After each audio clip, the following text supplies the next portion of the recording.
오늘은 말의 힘에 대해서 말씀을 드리려고 해요. 말이 힘이 있다고요?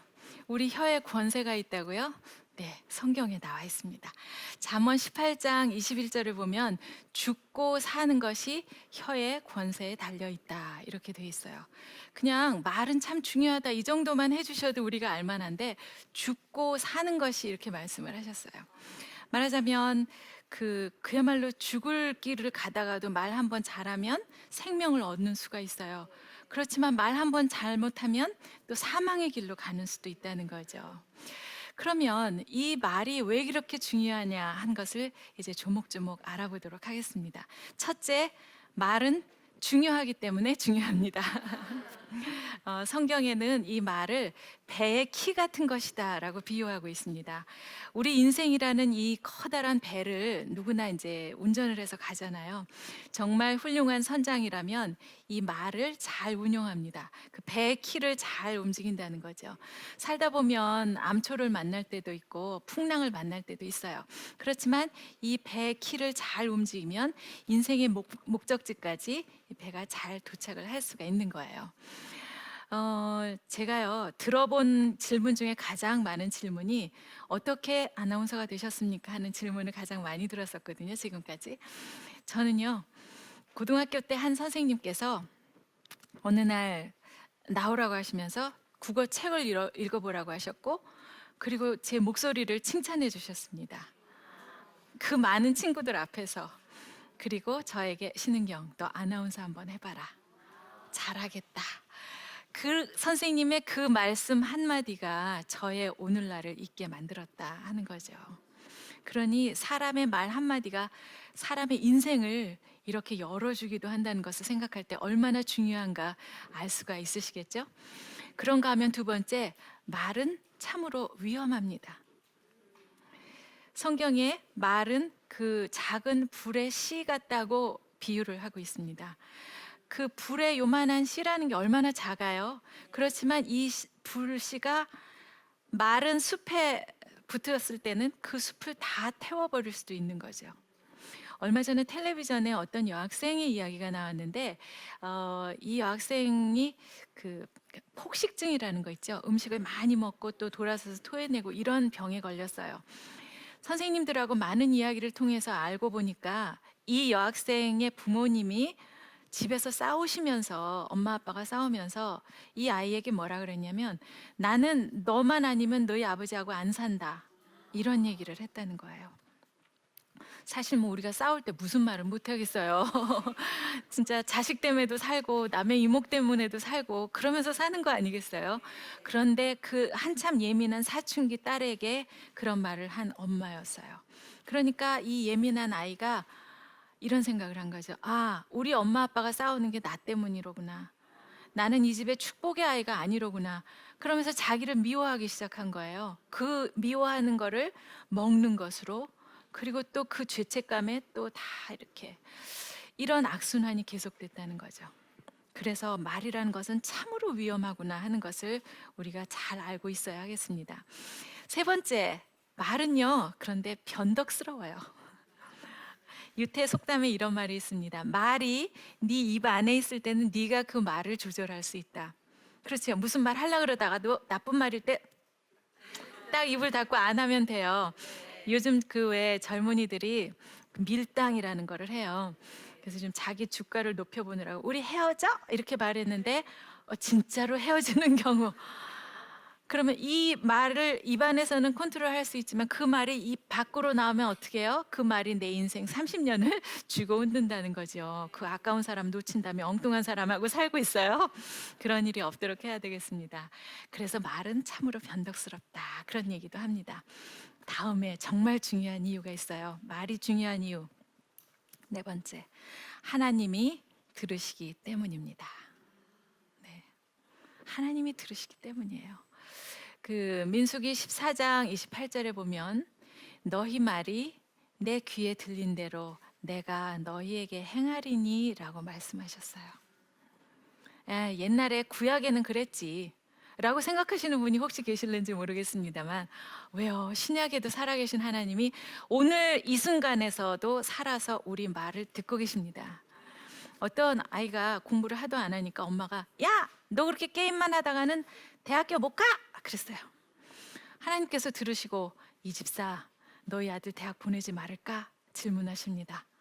아이, 말이 그렇다는 거죠. 제가 좋은 말을 갖고 듣는 애가 아니에요. 그러니까 저렇게 협박을 좀 해야 돼요. 그러나 말이 그렇다 하더라도 그렇게 말을 하는 거 싫어하세요. 이 민수기 성경 구절이 나오는 때가 언제냐면 그 이스라엘 백성이 모세 선생님을 따라서 애굽에서 나오잖아요. 그때 여러 가지 하나님이 기뻐하시지 않는 말들을 너무나 많이 했어요. 그래서 참다 하나님께서 결국은 뭐라 그러시냐면 너희 말이 내 귀에 들린 대로 내가 너희에게 행하겠다. 너희들 부정적인 말하지, 불평하지, 불만하지. 너희 가나안 땅에 못 들어간다 그랬지? 무서워서. 그럼 들어가지 마. 내가 너희들 말한 그대로 해줄게. 그래서 그만 1세대 아저씨들 다 세상 떠날 때까지 40년 동안 광야에서 보낸 거 아니었겠어요. 이렇게 말이란 것은 여러 가지 이유로도 중요하지만 하나님께서, 살아계신 하나님께서 우리 말을 날마다 듣고 계시기 때문입니다. 그러니까 어떤 말을 해야 되는지 이제 감이 어느 정도 잡히실 거예요. 자, 그럼 본격적으로 어떤 말을 해야지 하나님이 기뻐하시고 우리가 성공하는 말일까? 어떤 말이 잘하는 것일까? 우리 한번 생각을 해보도록 하겠습니다. 자, 어떻게 하면 말을 잘할까? 첫째, 경청입니다. 야고보서에 듣기는 속히 하고 말하기는 더디하라 그랬어요. 제가 아나운서 처음 돼서 진짜 이제 드디어 몇백 대 1을 뚫고 아나운서가 됐으니까 말을 좀 잘 배워야 되겠다 하고 이렇게 이제 입 연습을 하고 준비를 했어요. 선배님들이 오시자마자 정말 말을 잘하는 사람은 상대방의 말을 잘 듣는 사람이다 이렇게 말씀을 하시는 거예요. 말을 좀 잘하려고 막 이러고 있는데 입을 닫아 귀를 열어 이렇게 말씀하시는 거죠. 여러분, 상대방의 말은 무엇으로 들을까요? 네, 귀로 듣죠. 또 마음으로 들어요. 그렇습니다. 귀로 듣는 것이 첫 번째 이쯤에 있다 그러면 마음으로 듣는 것은 이렇게 단계를 거쳐서 맨 마지막 단계에 있어요. 말하자면 마음으로 들어야만 상대방을 이해하는 거죠. 그래야 소통할 수 있고 공감할 수 있게 된다는 거예요. 그런데 오늘 이 시간에는 그런 이야기보다 더 중요한 걸 말씀을 드리고 싶어요. 상대방의 말은 요 귀로 듣는 것과 마음으로 듣는 사이에 아주 좋은 스킬들이 있어요. 바로 눈빛으로 듣는 거예요. 얼굴 전체로 듣는 거예요. 몸 전체로 듣는 거예요. 제 아이가 어렸을 때 엄마는 할 일이 많잖아요. 그러니까 그래도 우리 여자들은 뭐든지 다 대답은 잘합니다. 우리는 멀티플레이어이기 때문에 뭐 하면서도 아이가 묻는 거에 대답 다 하고 그래요. 근데 엄마 어쩌고 저쩌고 그러면 그래 하고 대답을 다 하는데 아이가 엄마 고개를 이렇게 돌려서 자기 얼굴을 쳐다보려는 거예요. 저는 그때 그게 무슨 뜻인지 몰랐는데 이제야 이해를 합니다. 대답하는 거 아무 소용이 없다는 거죠. 그 아이를 쳐다보고 눈을 보면서 그래 뭐가 궁금해? 하고 이렇게 보아주는 엄마의 얼굴이 아이에겐 필요했던 거죠. 어떻게 하라고요? 귀로도 듣지만 눈빛으로 얼굴 전체로 몸 전체로 듣는 것, 그것이 진짜 경청이에요. 네. 그 다음에는 이제 드디어 입을 열어서 말을 하기 시작하겠습니다. 자, 그럼 어떤 말을 하면 좋을까? 쉽습니다. 특히 우리 하나님을 믿는 사람들은요, 아주 쉽습니다. 하나님이 싫어하시는 말은 안 하면 되고요. 하나님이 기뻐하시는 말만 하면 됩니다. 어떤 말을 싫어하실까요? 제가 꼽아 볼게요. 불평, 불만, 비난, 비판, 부정적인 말, 또 자기 비하하는 말, 이런 말들을 싫어하세요. 어떻게 보니까 전부 비읍자로 시작되네요. 그래서 어떤 분이 바보 같은 말이래요. 이런 말들을 불평, 불만, 비난, 비판, 부정적인 말, 이런 말들 하나님이 싫어하십니다. 아까 잠깐 말씀드렸습니다만 이스라엘 백성들이 애굽에서 모세 선생님 따라서 다 진짜 한 200만 명이 나오잖아요. 상상을 할 수가 없어요. 처음에는 나오는데 뭐 바다가 갈라지고 너무 신기했어요. 그러다가 배가 고프기 시작합니다. 배고파 죽겠다. 목이 마르기 시작해요. 목말라 미치겠다. 고기가 먹고 싶어요. 그러면서 어떤 사람은 이렇게 말합니다. 차라리 노예 생활할 때가 더 좋았다. 그때는 고기도 먹었다 이래요. 아까 너 그렇게 게임 하다가는 대학 못 들어가? 그 사람이나 마찬가지예요. 너 그럼 도로 노예로 돌아갈래? 에이, 말이 그렇다는 거죠. 고기가 먹고 싶다 그거죠. 말이 그렇다 하더라도 그렇게 말하는 거 하나님 싫어하셨다는 거예요. 그리고 또 모세 선생님을 막 비판합니다.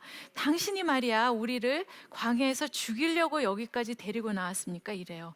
무슨 죽이려고 데리고 나왔어요. 가나안 땅 들어가려고 그 고생을 하면서 온 거 아니겠어요? 그리고 12명 정탐꾼을 보내지 않습니까? 그때 10명의 정탐꾼은 부정적인 말을 합니다. 거기 가보니까요, 우리는 못 가요. 거기 많은 사람들이 있는데 우리들은 메뚜기예요 이래요. 하나님이 메뚜기 구하시려고 그 고생하셨어요? 그 어려움을 겪으셨겠어요? 화가 나시는 거죠. 자기 비하하는 거예요. 우리는 아름다운 하나님 자녀인데 아유 우리는 메뚜기예요 이런 거 화나신 거죠. 그런데 두 아저씨, 여호수아 아저씨하고 갈렙 아저씨는 믿음의 말을 합니다. 뭐라고요? 우리는 갑니다. 만군의 여호와의 힘으로 갑니다. 쟤네들은 우리 밥이에요 이래요. 간단하다 이거죠. 얼마든지 할 수 있다. 내 힘으로 못하지만 하나님의 힘으로 할 수 있다고 선포를 했어요. 믿음의 말을 소리내어 말했다는 거죠. 그래서 그 두 아저씨만 그래 너희 둘만 들어가. 너희 말이 내 귀에 들린 대로 내가 너희한테 행하리니 하고 말씀하신 그대로 너희 둘만 들어가. 그 대신 1세대 다 없어질 때까지 기다렸다가 40년 기다렸다가 새로 태어나는 2세대 데리고 그리고 들어가 이렇게 하신 거라는 거죠. 우리가 얼마나 귀한 존재였는데 하나님이 어떻게 우리를 정말 그 무서운 애굽 땅에서 구해냈는데 이스라엘 백성들이 아휴 우리 같은 게 뭐래라고 말할 수 있었을까? 그런 생각을 한다면 정말 우리의 말이라는 것이 중요하구나 이런 생각을 하죠. 그러면 하나님은 어떤 말을 기뻐하실까요? 우리가 무슨 말을 하면 기뻐하실까요? 우리는 하나님의 형상을 따라서 만들어졌어요. 그렇기 때문에 말도 하나님처럼 경건한 말, 덕이 되는 말, 상대방에게 도움이 되는 말 이런 말들을 해야 된다는 거죠. 한번 꼽아보기로 하겠습니다. 첫째, 감사하는 말이 좋습니다. 짐작하셨겠죠? 네, 감사는 범사에 감사하라고 하셨으니까 뭐 감사할 일만 감사하는 게 아니에요. 또 지금은 고난 중에 있다 하더라도 이 고난 뒤편에 있는 하나님께서 주시려는 축복을 미리 보면서 감사하는 게 진짜 감사예요. 장미꽃도 감사하지만 장미꽃 가시도 감사하다. 그게 진짜 감사라는 거죠. 범사에 감사라는 뜻은 무조건 감사라는 거예요. 그래서 감사할 수 없는 어려운 일이 생겼을 때 일단 감사하세요. 저는 그 선거에 떨어졌을 때 이렇게 기도했어요. 하나님 감사합니다. 떨어뜨려 주셔서 감사합니다. 눈물은 나고 가슴은 아프지만 왜 감사해야 되는지 그때는 몰랐습니다. 그러나 시간이 지나면서 감사할 일들이 새록새록 알게 된 것을 발견하게 되는 거죠. 그래서 날마다 이렇게 감사하는 생활을 습관처럼 이렇게 하다 보면 이것이 자신의 인생의 태도를 바뀌어가고 결국은 그 인생의 길까지도 감사하는 멋진 사람으로 바뀌어질 수 있다 하는 얘기입니다. 그리고 또 하나는 칭찬을 하는 거예요. 칭찬은 잘한 일에 대해서는 잘했어요라고 칭찬을 하시는 거고요. 별로 잘한 것이 없다. 이럴 때는 엄지손을 이렇게 올리세요. 그래서 훌륭해요, 훌륭해요 이렇게 찾아다니면서 하시는 거예요. 아내가 하루는 김치찌개, 하루는 된장찌개, 또 김치찌개, 또 된장찌개 이렇게 해가지고 왔을 때 오늘 김치찌개 나왔다 그러면은 김 어딨냐 이런 거 하시지 마시고요. 일단 이렇게 손을 올리시고 당신 김치찌개가 최고야 이렇게 하시는 거예요. 그리고 김은 직접 가지고 가서 잡수세요. 그렇게 훌륭해요를 하시고요. 그 다음에 나오는 것이 그 미리 불러주기라는 것이 있거든요. 잘했어요, 훌륭해요. 그 다음에 미리 불러주기. 이것이 칭찬이라고 해야 될는지는 모르겠는데 저는 이 칭찬 범주에 넣고 싶습니다. 제가 뉴스를 하는 동안에 아침에는 FM 음악 프로그램을 진행한 적이 있었는데 제 다음에 오시는 음악평론가 선생님이 저를 날마다 신박사, 신박사야 그렇게 부르셨고요. 저는 그 말이 빚을 진 것 같은 느낌이었어요. 그런데 그 말이 제 마음에 딱 자리를 잡고 뿌리를 내리고 싹이 트기 시작했어요. 결국은 그 빚을 갚기 위해서 나중에 영국에 가서 박사학위를 받아오는 날이 있더라 하는 얘기죠. 여러분도 자녀가 뭐가 되고 싶다 그러면 너 성적 가지고 와봐 이런 거 하시지 마시고 오늘부터 부르시는 거예요. 과학자가 되고 싶다? 그럼 과학자 누구? 또 목사님이 되고 싶다? 그러면 뭐 김 목사 이렇게 불러드리는 거죠. 그렇게 해서 미리 불러주는 것 아주 효과가 있습니다. 그럼 이런 말들이 이제 좋은 말이고요. 하나님 기뻐하시는 말은 뭐 무엇보다도 아무것도 염려하지 말고 다 아뢰라고 하셨으니까 기도하는 것, 그 다음에 찬양하는 것. 하나님, 하나님 멋있어요. 주님의 이름을 찬양합니다. 사랑합니다. 이게 찬양인 거죠. 왜 아이들도 엄마 이런 이유로 엄마는 훌륭하고 그러므로 나를 자전거를 사주셔야 합니다. 이런 아이 누가 자전거 사주고 싶어요? 그냥 와서 엄마 딱 끌어안아주고 뺨에 뽀뽀라도 한번 하면 그래 너 뭐가 필요하니? 이렇게 되는 것처럼 하나님이 그렇게 우리가 하나님의 이름을 찬양할 때 너무너무 기뻐하십니다. 이렇게 칭찬, 감사 또 기도와 찬양 이런 것들 하나님 기뻐하시고요. 축복의 말 정말 기뻐하세요. 민수기 6장 24, 25, 26절에 보면 모세 선생님이 오고 오는 그 후손들을 위해서 제사장의 기도를 가르쳐 주시거든요. 거기에다가 여호와는 너를 지키시고 하는데 나의 이름을 넣으세요. 그래서 날마다 머리에 손을 얹고 기도를 해주시면 되겠습니다. 여호와는 너를 지키시고 복 주시기를 원하며 여호와는 그 얼굴을 너에게 비추사 은혜 베풀어 주시기를 원하며 여호와는 그 얼굴을 너에게 향하여 드사 평강 주시기를 원하옵나이다. 정말 요새 우리 아이들 너무나 힘든 삶을 살고 있어요. 친구가 아니라 다 경쟁자인 거죠. 우리가 여러 가지 해줄 일이 있겠지만 정작 해줄 일이 없어요. 하나님께서 우리 아이를 지키시고 복 주시고 은혜와 평강 주신다면 더 이상 우리가 바랄 게 없다는 거죠. 그래서 이 축복 기도가 너무너무 중요합니다. 요즘 참 우리가 소통이 안 된다, 공감이 안 된다. 특히 세대 간에 또 남녀 간에 소통이 잘 안 돼요. 세대 간에는 그러려니 하는데 이 남녀 간에는 소통이 안 되면 어떻게 살겠어요? 부부가 모여 살고 그렇게 사는데 문제는 내가 잘못 만난 것도 아니고 내 남편이 특별히 이상한 사람이 아니라는 사실이죠. 남자와 여자는 호르몬이 달라요. 그렇기 때문에 모든 것이 달라요. 남자는 한 가지에 집중하면 옆에 있는 사람의 말이 들리지 않아요. 그 사람 성품이 나빠서 대답 안 하는 거 아닙니다. 여성은 멀티플레이어에서 한꺼번에 여러 가지를 할 수 있어요. 그래서 불러도 대답하는 남편 타도하지 않기 오늘 그렇게 하시면 좋겠어요. 그러면 이럴 때 어떻게 해야 되느냐? 아주 간단한 3단계를 거치면 됩니다. 말하자면 소통의 3단계. 상대방이 도저히 내가 이해할 수 없는 말을 했을 때 거기다 금방 대답을 하는 게 아니에요. 아침에 나갈 때 여보 오늘 야근이야 그랬는데 당신은 왜 맨날 야근을 해요? 이러는 분이 계세요. 그러면 남편이 화가 나죠. 내가 언제 맨날 늦게 들어왔냐? 그저께는 일찍 들어왔다. 실제로 그저께는 일찍 들어왔어요.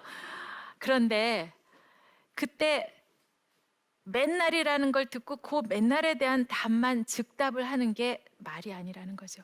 어떻게 나랑 이렇게 오래 사는 아내가 이런 말을 할까라고 생각되었을 때는 첫 번째 입을 일단 다물고요. 생각을 하는 거예요. 저 사람이 왜 저런 말을 하지? 생각해 보니까 아이가 고3이라 가지고 요즘 엄마가 너무너무 힘들었다는 거죠. 그럼 이럴 땐 무슨 말을 해주는 게 좋을까?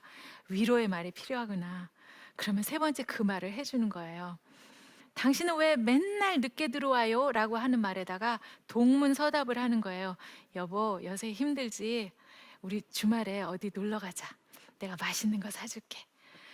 그야말로 동문서답이지만 아내가 그 마음을 이해받았다는 생각에 아내에게는 굉장히 큰 위로가 있는 거예요. 뭐 그렇다고 우리 여보 최고야 이러는 아내는 또 없어요.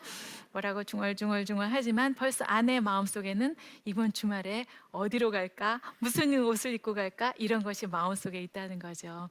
그래서 정말 가까운 사이일수록 도대체 어떻게 이렇게 내 마음을 몰고 이런 말을 할 수 있을까라는 생각이 들 때 그때는 이 소통의 3단계를 작동을 하시면 돼요. 첫째, 어떻게 이런 말을 할 수 있지?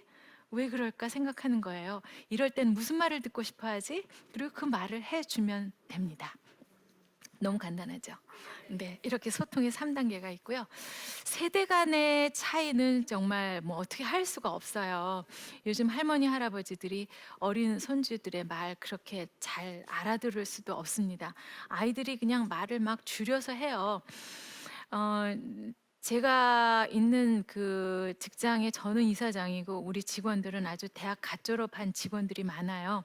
어느 날 한꺼번에 모여서 차 한 잔을 마시러 같이 갔는데 어, 뭐 마실 거냐고 물어봤어요. 그랬더니 우리는 그냥 아로 다 통일했어요. 이래요. 그래서 얘네들이 나 못 알아듣는 말을 하는구나. 그래서 응응을 먹기로 했다고 이렇게 하는 줄 알았더니 아이스컵 아이스 아메리카노 이렇게 줄여서 이렇게 말을 하는 거예요. 우리는 정말 알 수 없는 그런 줄인 말들, 새로운 용어들 이런 것이 많죠. 그러면 그렇게 말이 다르다고 통하지 않는다고 그러면 할머니 할아버지들이 아이의 어린 손주들하고 말을 안 하느냐? 그게 아니라는 거예요.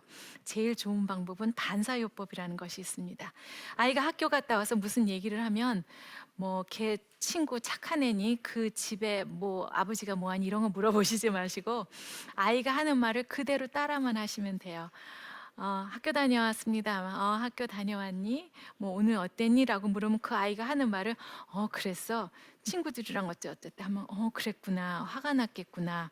이렇게 그 아이가 하는 말을 그대로 거울에 비치는 것처럼 반사만 해도 아이가 어떤 순간 신기하다. 할머니가 내 말을 들어주시네. 할아버지가 내 말을 잘 들어주시네 라고 생각할 수 있다는 거죠. 그래서 이 반사요법 또한 굉장히 좋은 그 소통의 방법입니다. 제가 지난 그 시간에 제 인생 사명이 홀리 스피치를 전달하는 거다 이런 말씀을 드린 적이 있습니다. 이런 제 인생 사명을 실천하는 그것들이 지금 이제 계속해서 진행이 되고 있어요. 또한 청소년들이 모두 다 가정에서 보호받고 행복한 청소년만 있는 건 아니지 않습니까? 그래서 소외된 청소년, 또 가정이 깨진 청소년들, 어려움을 겪는 마음으로 어려운 청소년들, 그런 청소년들을 돌보는 일에도 많이 마음을 쓰려고 하고 있습니다. 여러분들도 잘 지켜봐 주시고 응원해 주시길 부탁드리겠습니다.